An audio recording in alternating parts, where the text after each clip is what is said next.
Hello everyone, today I have this ES44ac and another locomotive that's brand new. You can get a used one of these for about $70. You can get a brand new one for $86, so it doesn't make sense to get the used one. So that's a real nice engine. Brand new. They have the fuel tank protector for the bottom of the engine. And actually I am going to take this apart for you guys, just so you know what it looks like inside. So to remove the shell, I used the box method. And that should be good enough.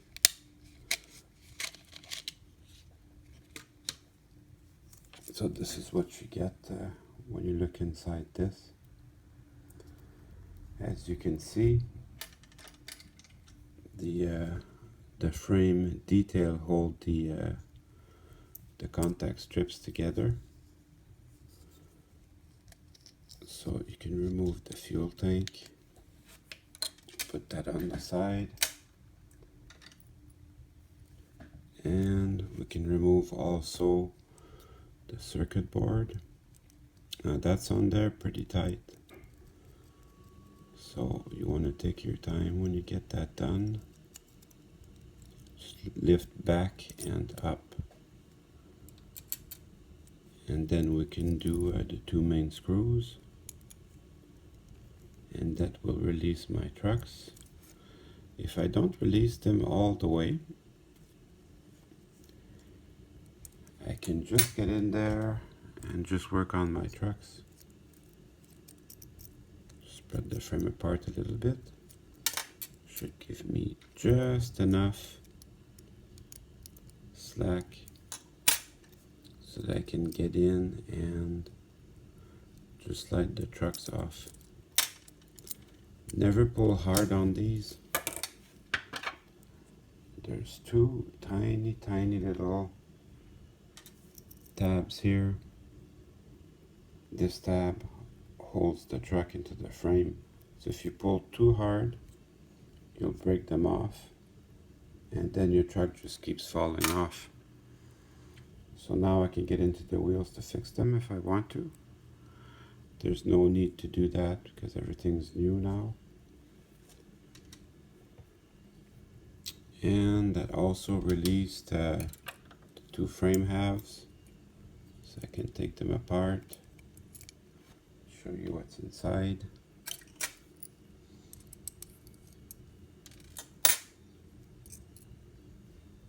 And there, everything's perfect here.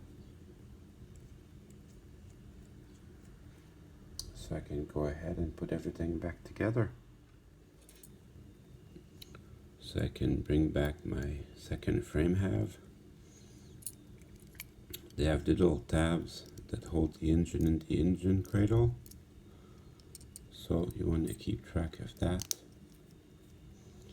Once it's in, you can feel it. So now I'm going to bring back my screws, and I just start them. I don't tighten them all the way. Now I can reinstall the two trucks. There's a little arrow on these. The arrow points out.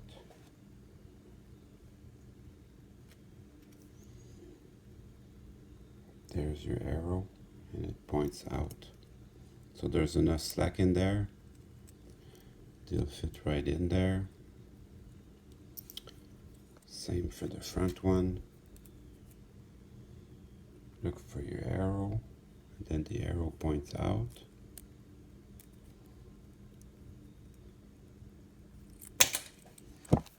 Just need my screwdriver to give it just a little bit of slack.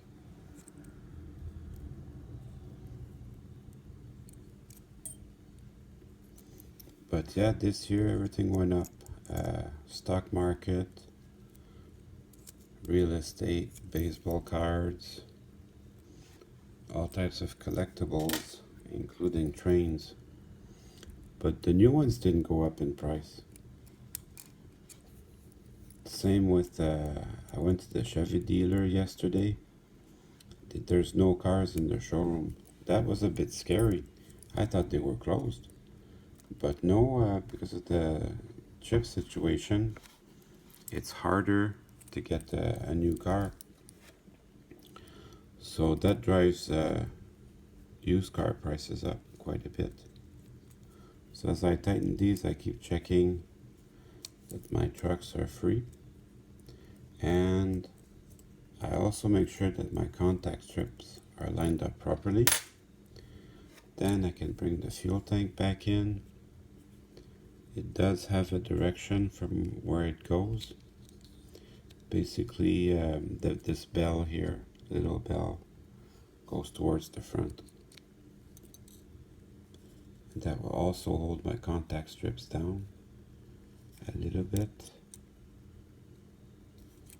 So if I did it properly, everything should line up. Then I can bring the circuit board back in. So this side, the tab will bring down this contact strip, but on the other side, you better make sure that this one is under the tab. That was the hard part of that.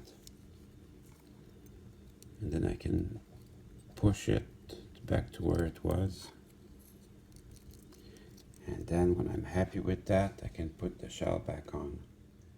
I do a little bit of custom painting when I have to do it, but I never get a finish this good. It's actually worth it every once in a while to spend a little bit of money and get some real good stuff. You can go under magnification. You can read a bunch of these. Let's see if I can do it. These little guys here, you can't really read them, but even under magnification, they look good. There's a bunch more here. So, really good stuff, and it has the ditch lights, and it has air conditioner up top that's painted white. So that's a nice touch.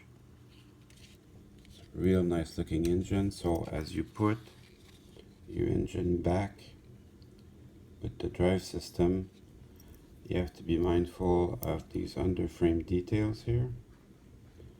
So these have to mate with the fuel tank.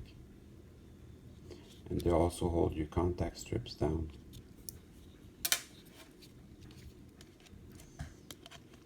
So I'll just bring them together.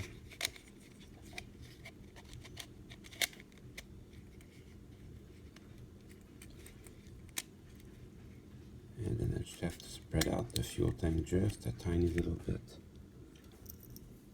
so that they can work together correctly.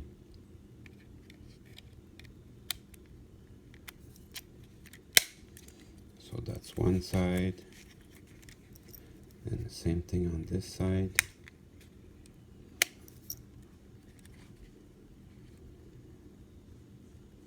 Beautiful. These tanks here, you guys probably know this already, but it's for the braking system. On most engines, you can see them on the outside. They're pretty obvious. So, I guess we're done here.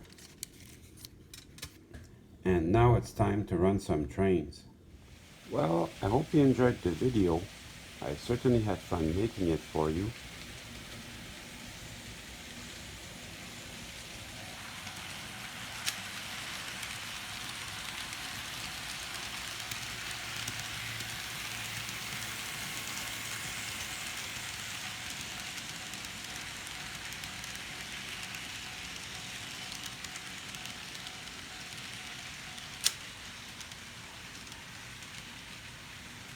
See you soon.